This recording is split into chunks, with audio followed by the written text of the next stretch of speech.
It's Chris Taylor from Aussie Pooch Mobile. We're a mobile dog grooming and clipping service. We go up to people's homes and wash and groom and care for their dogs.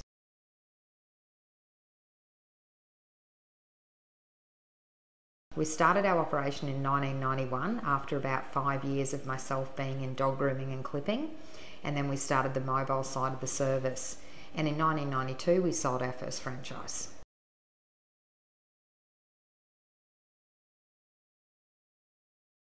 We were looking for the best way to expand our business when we first started researching franchising.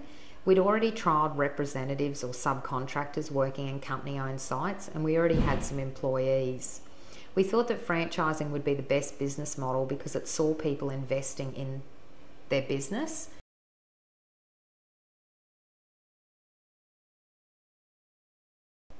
The franchisees are trained in all aspects of the business, so not just how to wash a dog, that would have to be the easiest part. They're trained in business systems as well, customer service, and also product use. So it's everything that they need to know in order to ensure that they have a great business.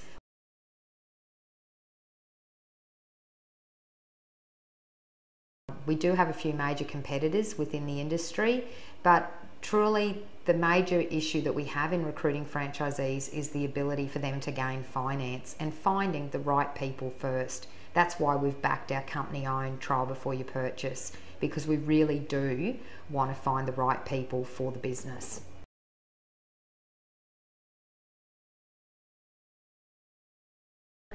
We have almost 200 throughout Australia, UK, New Zealand, Malaysia, New Caledonia and the US. And we also have some company-owned sites as well as part of that.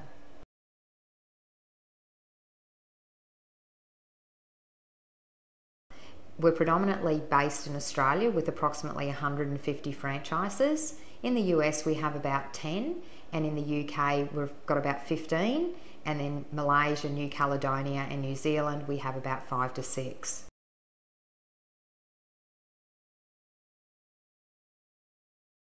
We made the decision to go international because the right people found us. In New Zealand we expanded through a TV advertisement that was on, and the lady actually made some inquiries, and about 6 months later we shipped our first trailer over to New Zealand.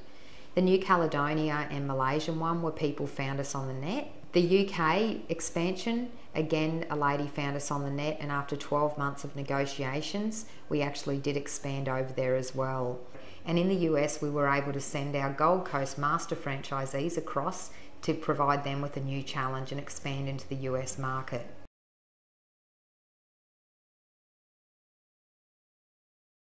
With our international expansion, we always used and would continue to use the expansion method of having the master franchisee having to establish their own pilot operation of a franchise to begin with, so they appreciate and understand firsthand what an operator would have to go through.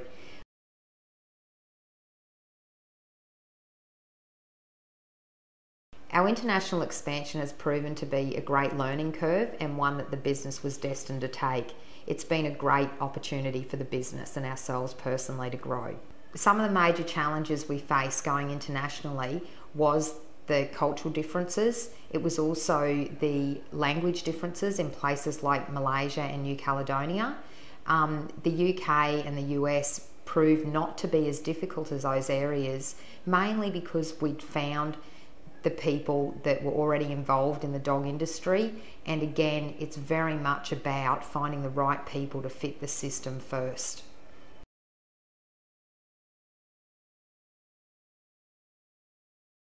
I always get asked the question if I would do anything differently, and I'd have to say no, because you don't know what you don't know, and you learn from any mistakes that you may have made, which truly aren't really mistakes if you don't know at the time. So I probably wouldn't do anything differently. It's been a great road to travel, and it's been a great learning experience for all of us.